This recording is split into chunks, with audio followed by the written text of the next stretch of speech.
Mesdames les conseillères municipales, messieurs les conseillers municipaux, chers agentes et agents de la ville de Grenoble et plus largement de la fonction publique territoriale, chers Grenobloises, chers Grenoblois, en tant que coprésident du groupe des élus Grenoble en commun, il me revient d'expliquer le vote qui sera le nôtre dans quelques instants, son esprit et la forme que nous avons choisie.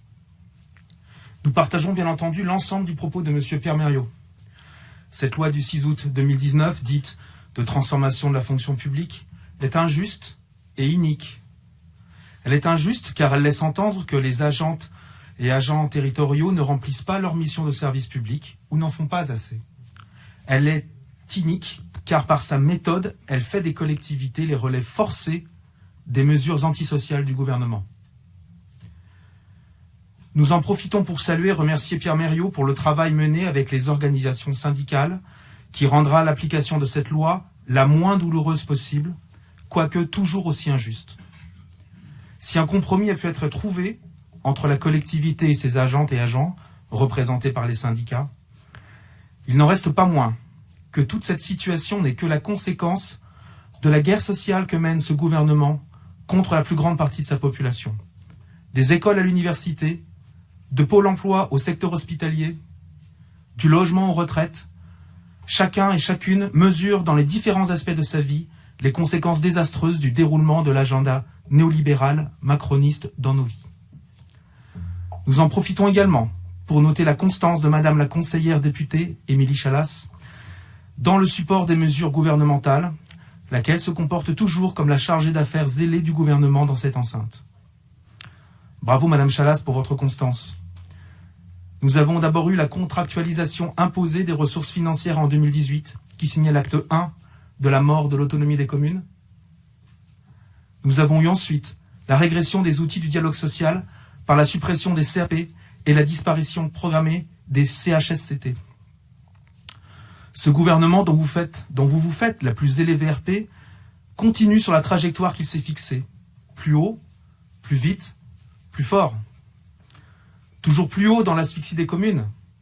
Toujours plus vite dans le démantèlement des conquis sociaux.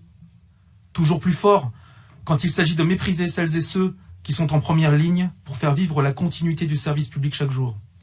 Cette trajectoire générale, cette volonté politique désastreuse, montre un visage d'autant plus violent et scandaleux dans la crise sanitaire et sociale que notre pays traverse aujourd'hui. Cette loi, votre loi, Madame Chalas, dont vous fûtes l'ardente rapporteuse, vous nous contraignez à en être les exécuteurs et exécutrices. Mais sachez-le, votre loi, nous n'en voulons pas. Votre loi est une loi antisociale. Elle va à l'encontre des valeurs de protection et de développement du service public portées par Grenoble en commun et toutes les autres municipalités réellement progressistes. Elle va à l'opposé de la vision politique que nous nous faisons du travail, qui n'est aucunement une valeur à laquelle on vouerait un caractère sacré, mais au contraire une activité de transformation dont on favorisera toujours l'utilité sociale. Néanmoins, dans le strict cadre républicain, appliquer votre loi est notre obligation. Sa non-application entraînerait de facto une perte sèche des 4 jours de repos supplémentaires imposés par les services de l'État et des aménagements à la marge permis par les négociations menées avec les organisations syndicales. Or, si vous menez bien une certaine forme de guerre sociale, à coups de lois et de décrets par-ci, de gaz et de LBD 40 par-là, nous cultivons la paix civile. Nous ne nous soustrairons pas aux lois de la République.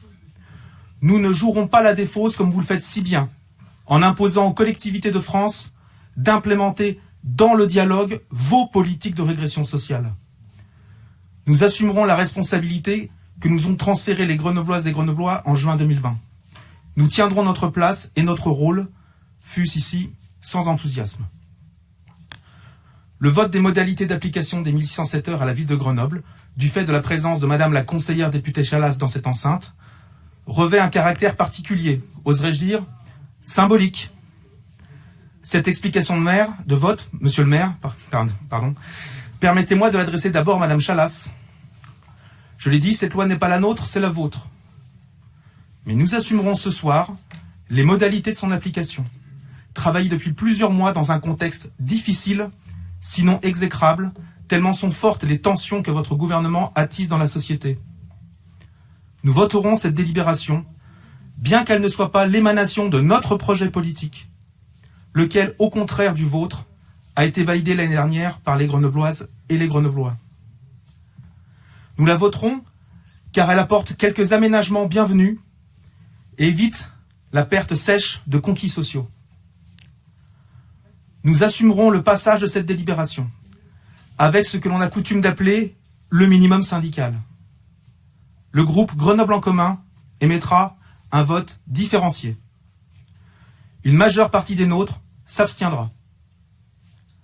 Vous pourrez ainsi rapporter à vos amis à Paris que votre loi de régression, véritable clé de bras antisociale et antidémocratique, aura été appliquée sans enthousiasme par une minorité d'élus, lesquels auront respecté le cadre républicain comme c'est leur devoir.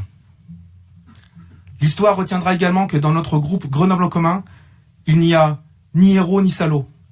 Notre réflexion est réellement collective, notre expression l'est tout autant, même lorsque notre vote est différencié.